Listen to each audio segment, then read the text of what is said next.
Plasma membrane. Plasma membrane का जो chemical nature है that is overall similar in prokaryotes as well as eukaryotes. However कुछ substances है, कुछ केमिकल्स जो हैं that is different in prokaryotes and eukaryotes. तो उसकी चर्चा हम ड्यूरिंग द कन्वर्सेशन करेंगे। If there is a cell, यदि सेल है, आपने देखा कि cell wall is the optional. Optional means it may be present or may not be present, but it does not mean that the group in which cell wall is present, the cell will not have the cell wall। मतलब इसमें cell wall है, उसमें के लिए तो compulsory है, उसमें तो रहेगा, but there are different groups of organisms, so all the groups of organisms are not having cell wall। cell wall सभी में नहीं है, आपने देखा है सेल वॉल जो है वह सभी ऑर्गेनिज्म में नहीं होता, but nothing is acceptable for life without the plasma membrane. Plasma membrane बिना सेल जो है बिना प्लाज्मा मेम्ब्रेन का नहीं हो सकता, यानी लाइफ की एग्जिस्टेंस बिना प्लाज्मा मेम्ब्रेन का नहीं है। अब ये जो प्लाज्मा मेम्ब्रेन है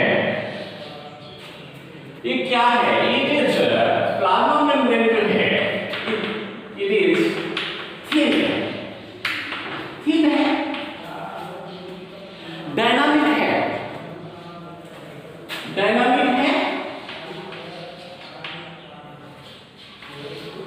फ्लेक्सिबल है,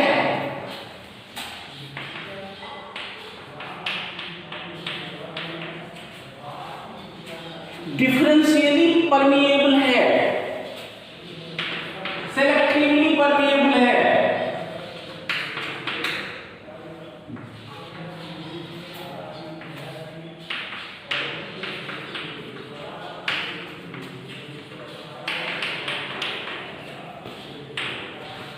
प्रोटेक्टिव है, outermost layer, outermost covering of living cell, of living boundary। आपको बताया था इससे बाहर सेल वॉल की बात हम लोगों ने की थी कि नॉन लिविंग है, परमिएबल है, ठीक है। तो प्लाज्मा मेम्ब्रेन आप समझ गए है क्या? हाँ, एक बात और ध्यान में रखना है, in the case of eukaryotes,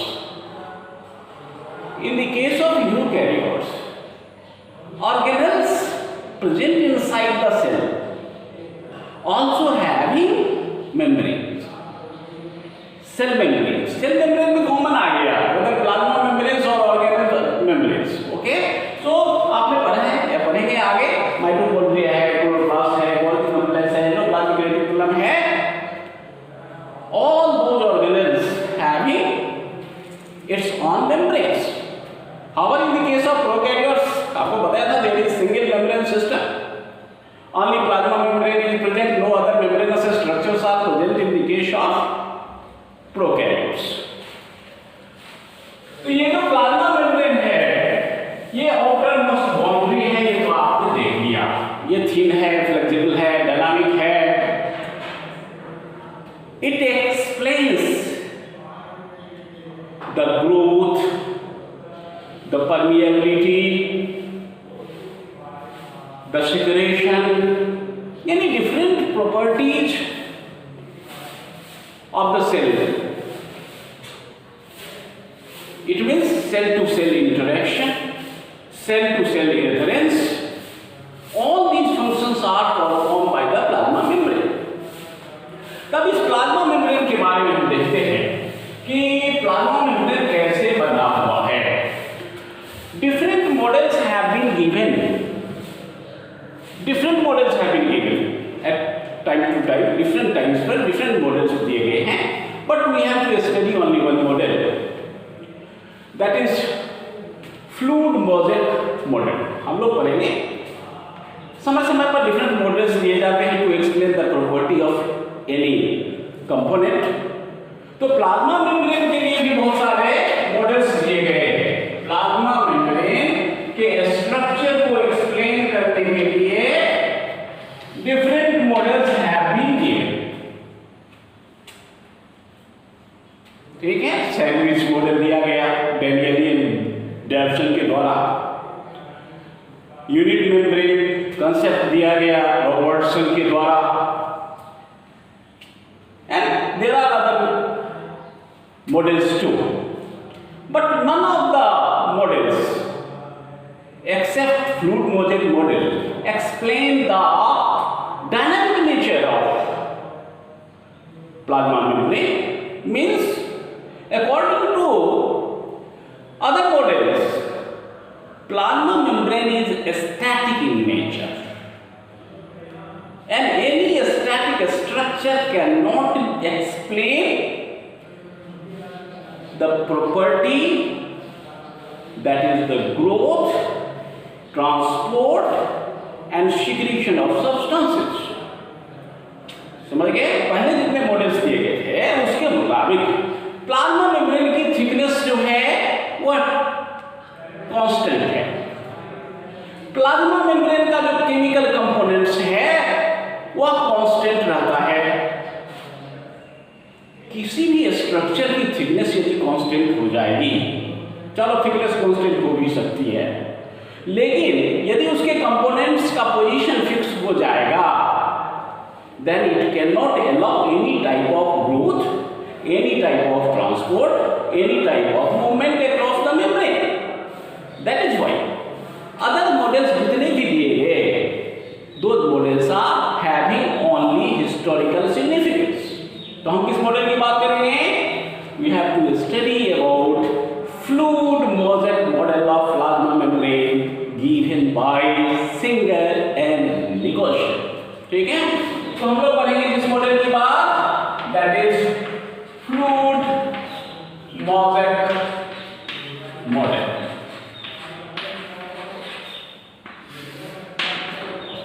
okay, यानी हम लोग पढ़ेंगे सेंगर एंड निकोलसन का मॉडल। अकॉर्डिंग टू दिस मॉडल, अब देखो इस मॉडल के मुताबिक क्या है, plasma membrane having lipid sea of lipids in which protein icebergs are floating। मतलब लिपिड्स का लेयर है और उसमें प्रोटीन्स जो है वह आइसबर्ग्स के रूप में फ्लोट करते हैं। तो ये जो प्लाज्मा मेम्ब्रेन है उसमें है क्या क्या क्या क्या प्रेजेंट है, किस किस चीज से बना हुआ है प्लाज्मा मेम्ब्रेन, उसकी बात करेंगे पहले। तो plasma membrane is made up of lipids, plasma membrane is made up of proteins, plasma membrane having some sugars and together with water is also present। Plasma membrane में क्या क्या है समझ गए? Lipids, proteins, sugars and some amount of water is also present, but the percentage of lipids and proteins are variable from membrane to membrane। ये जो lipids है, these lipids are of three types। ये lipids तीन तरह के हो सकते हैं, phospholipids, glycolipids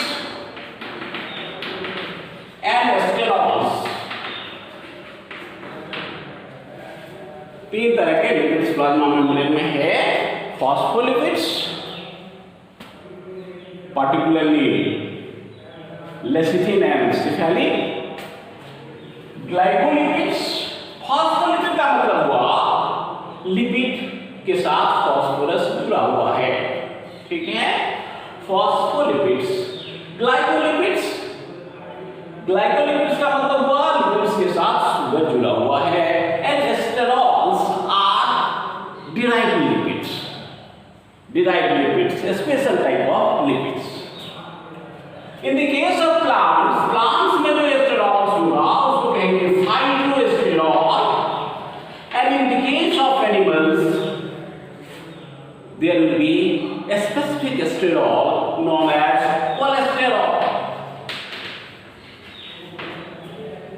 In the case of prokaryotes, there is no sterol at all. Sterol-like compounds are there in the case of membrane of plasma membrane of prokaryotes. Haploids, in the case of prokaryotes, वहां पर sterols जो हुए वो कौन होगा? हॉप्लॉइड्स. Sterol-like substance. Haploids are sterol-like substance. The function of sterol in plasma membrane is to provide stability. इसका काम हो जाएगा stability, and these two are the components. These two are the main components of plasma membrane. Now comes to the proteins. Proteins, on the basis of ease of extraction,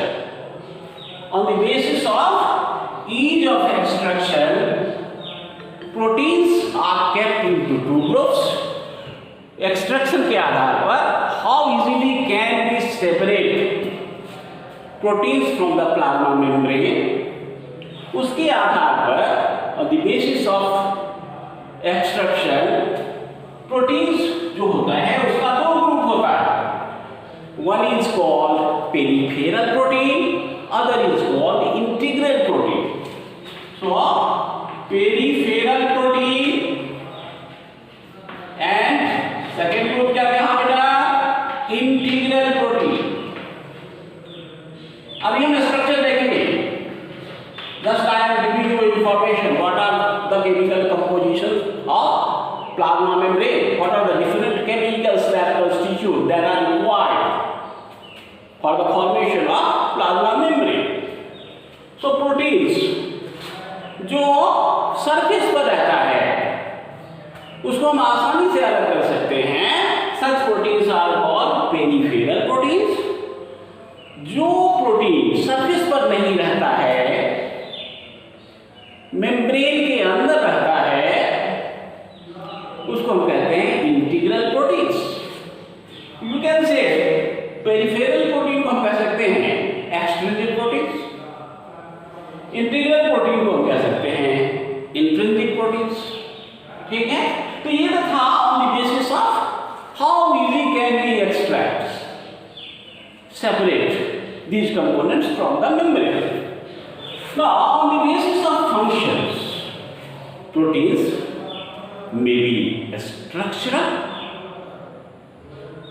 may be transport, may be enzymatic. ठीक है, तो क्या हो सकता है? Structural हो सकता है, ट्रांसपोर्ट यानी कैरियर हो सकता है, एंड एंजाइमेटिक हो सकता है.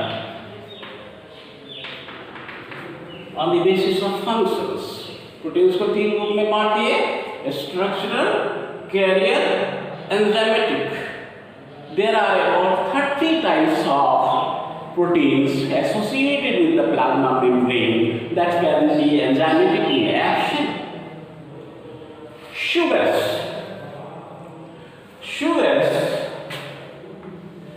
such as hexoses and hexosyamine are usually present in plasma membrane.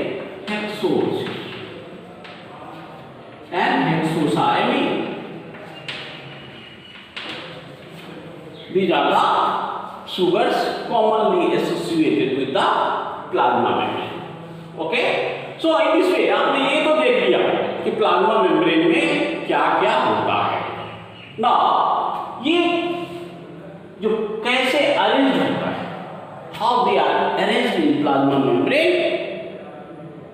ठीक है, मैंने अभी आपको कहा था कि लिपिड्स के सी में प्रोटीन का आइसबर्ग्स फ्लोट करता रहता है.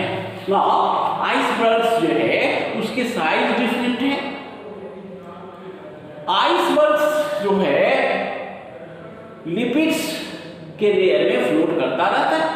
ठीक है, कैसे देखिए, लिपिड्स जो है इसमें ये जो लिपिड्स है, जो मिडिल बाइलेयर बनाता है वह है फॉस्फोलिपिड्स। अब देखिए phospholipid has a tadpole structure. अभी आपको कहा था कि इसमें लिपिड फॉस्फोलिपिड होता है, ग्लाइकोलिपिड होता है और स्टेरॉल्स होते हैं।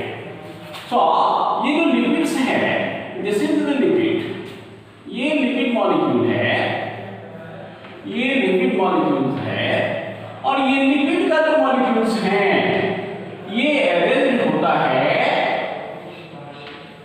डबल लेयर में, बाइलेयर, 2 लेयर होता है इसका। 2 लेयर क्यों होता है? क्योंकि ये जो लिपिड होता है इसके 2 पार्ट्स होते हैं। लिपिड के 2 पार्ट हैं, ठीक है। यह है टेडपोल स्ट्रक्चर। इसका ऐसे बनाओ, नहीं तो ऐसे बना सकते हो,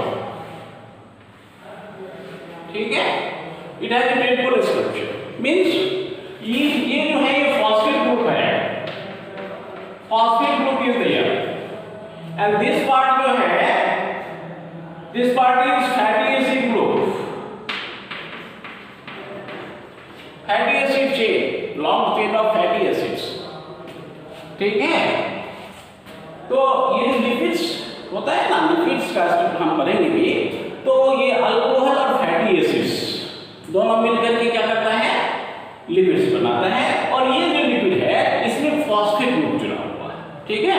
तो फॉस्फेट, ये फॉस्फेट ग्रुप के कारण it is hydrophilic.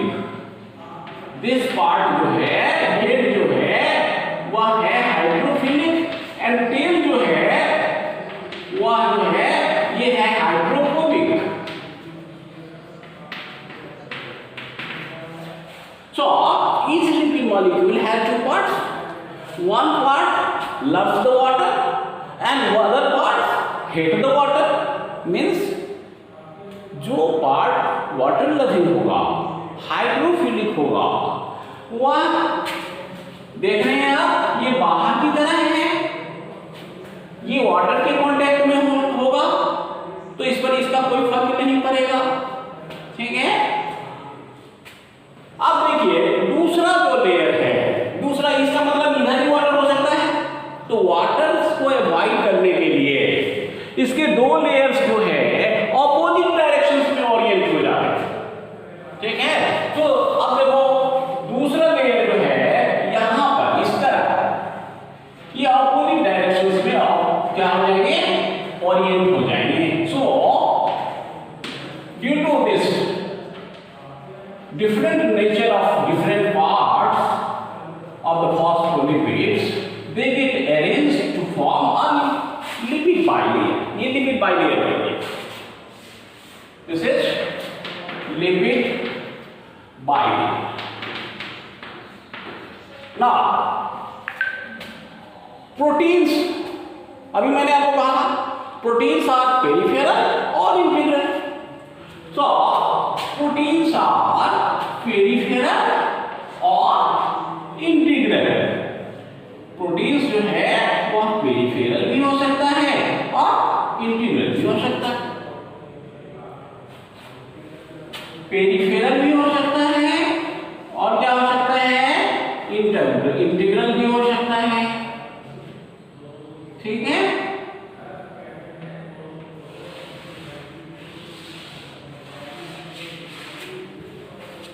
Right.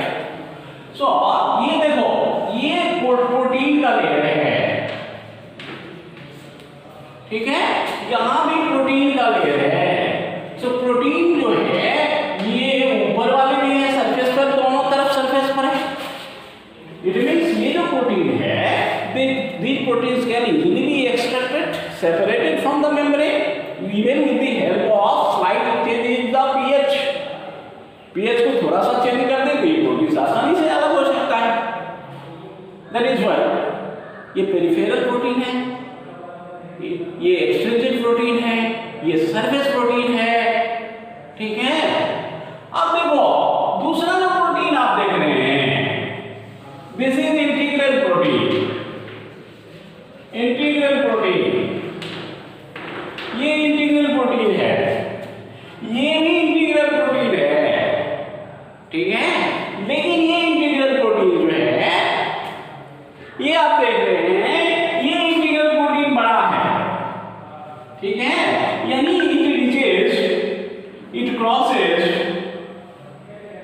The lipid bilayer completely. ठीक है, तो ऐसे जो प्रोटीन होंगे जो बड़ा होगा दोनों लिपिड बाइलेयर को कंप्लीटली क्रॉस करेगा, उसको कहेंगे ट्रांसमेम्ब्रेन प्रोटीन। और this is transmembrane protein. This is transmembrane protein. आपने देख लिया, मैंने कहा था इसमें क्या होता है, लिपिड्स होते हैं, तो लिपिड्स का बाइलेयर है। ठीक है, उसके अलावा क्या कहा था मैंने, प्रोटीन्स होते हैं। लिपिड्स में भी बताया था आपको कि फॉस्फोलिपिड्स होते हैं, तो फॉस्फोलिपिड तो बाइलेयर बना रहा है। ग्लाइकोलिपिड्स होता है, तो glycolipids means sugars are also attached. अब देखिए शुगर्स जो है वहां यहां ये देखिए शुगर्स भी अटैच हो गया, शुगर्स इससे भी अटैच है, शुगर इससे भी अटैच हो सकता है, प्रोटीन से भी अटैच हो सकता है। ठीक है, तो शुगर्स जो है वो लिपिड से भी अटैच हो सकता है, ग्लाइकोलिपिड। शुगर प्रोटीन से भी अटैच हो सकता है, ग्लाइकोप्रोटीन। एंड दिस शुगर जो है, sugars are attached only on external surface, outer side। ये जो मेम्ब्रेन है ना, ये सेल है, तो शुगर जो होगा इसके आउटर साइड में होगा, यहाँ ऊपर वाले लेयर में होगा, अंदर वाले लेयर में नहीं होगा, यहाँ शुगर नहीं होगा। ठीक है ना। एक बात और ध्यान रखिए, cholesterol in the case of animals, plants में कहा था phytosterols, in the case of prokaryotes of mites, these are also present, and these are present between the lipid molecules। ये कहाँ पर है, ये मैं बना ये बना, ठीक है, ये बना, ये कोलेस्ट्रॉल है, ये बना, ये कोलेस्ट्रॉल है। तो कोलेस्ट्रॉल ऊपर भी है, ऊपर वाले लेयर में भी है, लिपिड लेयर में, और नीचे वाले लेयर में भी है। But the amount of cholesterol will be more in upper layer in comparison to inner. Because आप देखिए ना, अपर लेयर जो है वह दूसरे के कांटेक्ट में, एक्सटर्नल कांटेक्ट में, दूसरे सेल के कांटेक्ट में हो सकता है, या एनवायरनमेंट के कांटेक्ट में हो सकता है। दैट इज व्हाई उसके जो है अनस्टेबिलिटी के चांसेस थोड़ा ज्यादा है। कोलेस्ट्रॉल का फंक्शन क्या है? Cholesterol gives stability to the membrane. ये जो कोलेस्ट्रॉल है, cholesterol gives stability to the membrane, and the amount of cholesterol in upper lipid layer is more in comparison to the amount of cholesterol in lower lipid, inner lipid. Similarly, the amount of peripheral protein is less on upper layer than in lower layer. Protein lower level में जाता है, peripheral protein, upper layer में peripheral protein कम है। Cholesterol अपर lipid layer में जाता है, नीचे वाले लिपिड लेयर में कम है।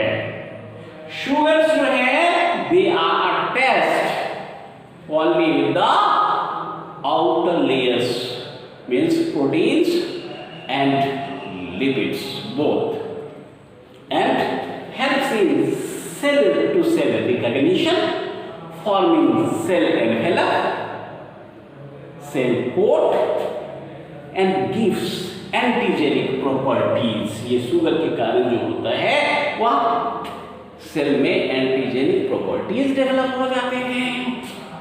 Okay, so what we studied, हम लोगों ने क्या क्या पढ़ा कि लिपिड बाइलेयर है, फॉस्फेट वाला पार्ट जो है, पोलर पार्ट जो है वह सरफेस की तरफ होता है एक्सटर्नल ये, एंड टेम्पल वाला जो हाइड्रोकार्बन पार्ट है, फैटी एसिड वाला पार्ट है, हाइड्रोफोबिक पार्ट है, वह अंदर की तरफ ओरिएंटेड होता है। प्रोटीन्स ऊपर भी होता है, दोनों साइड, दोनों लेयर पर, एक्सटर्नल सरफेस पर भी होता है और इंटीग्रेटेड भी होता है, बीच में भी होता है। प्रोटीन बड़ा भी होता है, छोटा भी होता है, ठीक है। और ये प्रोटीन्स, कुछ प्रोटीन्स, ये जो प्रोटीन है, प्रोटीन के डिफरेंट स्ट्रक्चर हम पढ़ेंगे। ये जो प्रोटीन होता है, जब प्राइमरी स्ट्रक्चर बनता है तो उसमें फिर फोल्डिंग होती है, ट्विस्टिंग होती है, सेकेंडरी स्ट्रक्चर बनता है, सेकेंडरी से टर्शियरी स्ट्रक्चर बनता है, क्वाटरनरी स्ट्रक्चर भी प्रोटीन का बनता है। लेकिन ये जो प्रोटीन होते हैं, ये जो प्रोटीन है उसमें कहा कि ये प्राइमरी स्ट्रक्चर जो होता है उसके बारे में बाद में पढ़ेंगे, ये नॉन फंक्शनल होता है, तो ये सेकेंडरी स्ट्रक्चर बनाता है, टर्शियरी स्ट्रक्चर भी बन सकता है। तो ये जो सेकेंडरी स्ट्रक्चर प्रोटीन का होता है ये हेलिकल होता है या सीट के फॉर्म में होता है। ये helical form of protein, helical forms of protein may present as integral protein to form transport chains। क्योंकि अभी तक आपने जो देखा है, आपने देखा कि ये हाइड्रोफिलिक पार्ट है, लेकिन ये हाइड्रोफोबिक पार्ट है। हाइड्रोफोबिक पार्ट जो है वह मॉलिक्यूल्स को, वाटर सॉल्युबल्स को अलाउ नहीं करेगा ट्रांसपोर्टेशन में। दैट इज व्हाई ये जो प्रोटीन्स है they form pores, they form channels. मान लो 5 आदमी आप हो, ठीक है, 5 आदमी हाथ में हाथ जोड़ लो तो एक प्रोटीन हो गया, बहुत बड़ा प्रोटीन हो गया ना, ठीक है। ये फॉर्म मान लो, ये प्रोटीन का प्राइमरी फॉर्म है, ये सेकेंडरी फॉर्म है जिसको हम अल्फा हेलिक्स कहते हैं। तो 5 आदमी तुम खड़े हो जाओ, अल्फा हेलिक्स बन जाओ, ठीक है। और मेम्ब्रेन में है, ये अल्फा हेलिक्स कहा था, मेम्ब्रेन में पाया जाता है। और पांचों आपस में हाथ जोड़ लो, एक दूसरे का हाथ पकड़ लो, सर्कल में खड़े हो जाओ, तो क्या होगा, बीच में स्पेस बन जाएगा, पोल बन जाएगा। सिमिलर अरेंजमेंट ये है।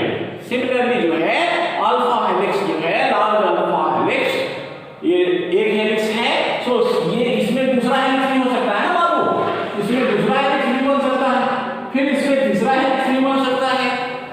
से सो a one protein molecule may have different number of helix, and helixes get arranged in such a way that there is a gap in between them. So proteins are specifically arranged in membranes to allow the transport of substances. तो ऐसे जो channels होते हैं उसको हम pores कहते हैं, porins कहते हैं। चैनल्स के बारे में फिर अलग से कभी पढ़ेंगे, डिफरेंट टाइप्स। अभी इतना समझ लो कि प्रोटीन्स जो है इसमें चैनल्स बनाता है, पोर्स बनाता है for transport of substances of larger size and the substances which are water soluble, ठीक है।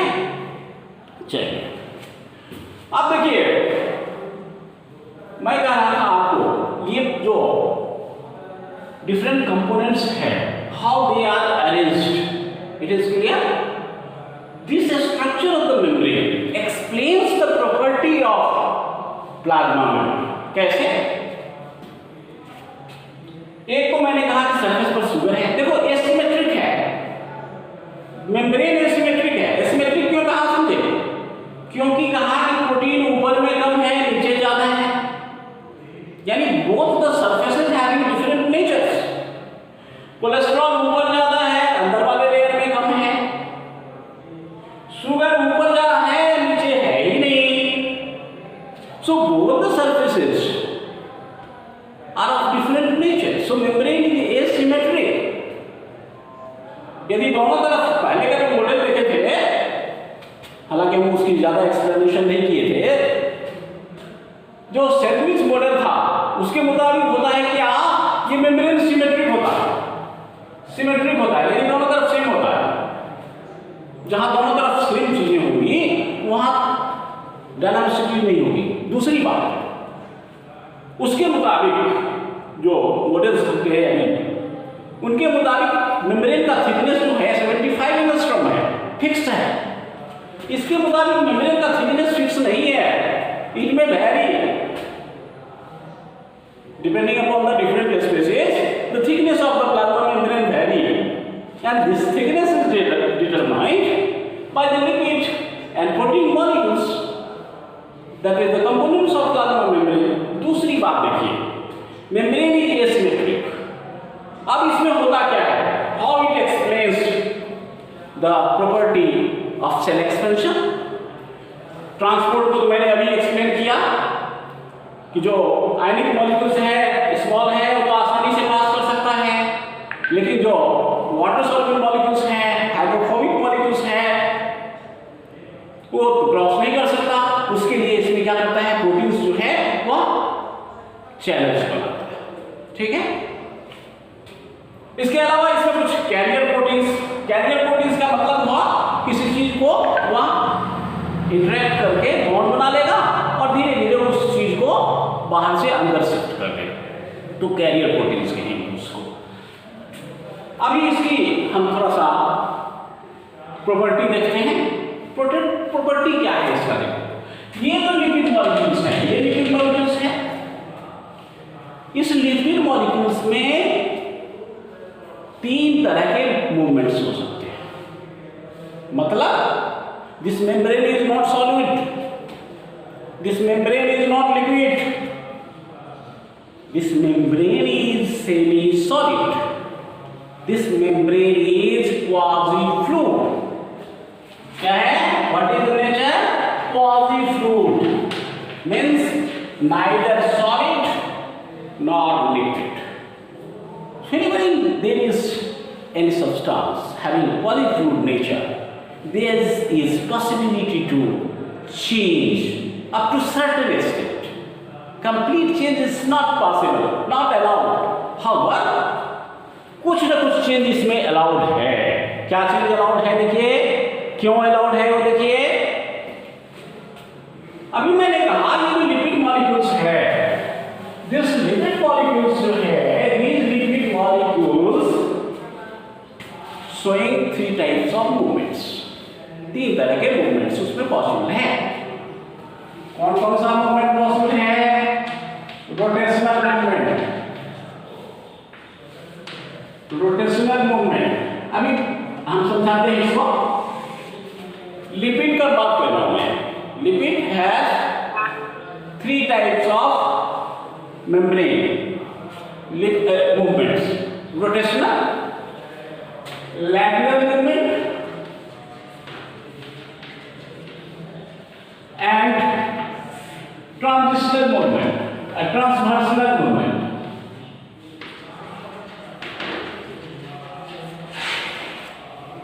अभी बता रहे हैं, मैं कह रहा था कि लिपिड में तीन तरह का मूवमेंट होता है। रोटेशनल मतलब अपने पोजीशन पर वह 360 डिग्री पर रोटेट करता रहता है। मान लो ये है ना, जहां है वहीं पर ये रोटेट कर रहा है, रोटेशनल मूवमेंट। लिपिड मॉलिक्यूल जो है ये यहाँ है तो ये अपने चारों तरफ जो है वो डांस कर रहा है, रोटेट कर सकता है। ठीक है, मीन्स स्टैटिक नहीं है। दूसरी बात, ये मॉलिक्यूल यहाँ आ सकता है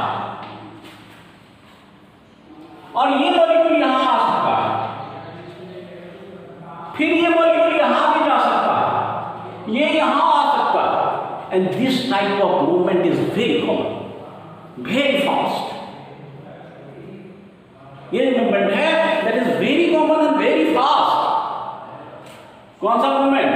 लैटरल मूवमेंट। लैटरल मूवमेंट में क्या हो समझे? मान लो ये लिपिड मॉलिक्यूल है, this is the other lipid molecule, this is the other molecule, ये यहाँ, let us this is A, this is B, this is C, this is D.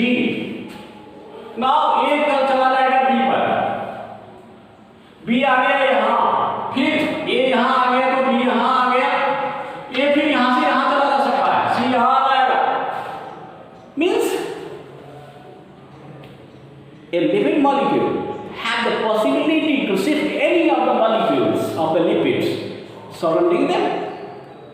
ठीक है, एक लिविंग मॉलिक्यूल के चारों तरफ जितने भी मॉलिक्यूल्स हैं लिपिड के, किसी से वो अपना पोजीशन शिफ्ट कर सकता है. This type of movement is very common, very fast. दूसरा समझ गए. The third type of movement that is shown by the lipid molecule, that is transversal movement, that is flip flop movement. Flip flop movement का मतलब क्या? शीर्षासन. मतलब हम यहां खड़े हैं, ऐसे हेड को नीचे कर ले, पांव को ऊपर कर ले. मतलब हुआ कि ये मॉलिक्यूल यहां से शिफ्ट हो सकता है और ये मॉलिक्यूल यहां भी शिफ्ट हो सकता है. समझे ना? यानी एक लेयर का मॉलिक्यूल, लिपिड मॉलिक्यूल, दूसरे लिपिड मॉलिक्यूल्स, यानी देखो ना, इसका हेड अभी ऊपर है और इसका हेड नीचे है. ये इसका हेड नीचे आ जाएगा, इसका हेड ऊपर चला जाएगा जब ये अपना पोजीशन चेंज करेगा. This type of movement is called flip flop और ट्रांसवर्सल मूवमेंट. चलिए ये थोड़ा सा प्रोटीन का मूवमेंट देख लेते हैं. लेकिन flip flop movement is rare movement, very very rare movement. Okay, क्योंकि आप देख रहे हैं मेम्ब्रेन का नेचर देख रहे हैं ना, ये अलग है. थोड़ा सा प्रोटीन का हमको पहले ना, मूवमेंट ऑफ प्रोटीन में ये दोनों मूवमेंट पॉसिबल है. ठीक है, प्रोटीन में lateral movement and rotational movement possible है.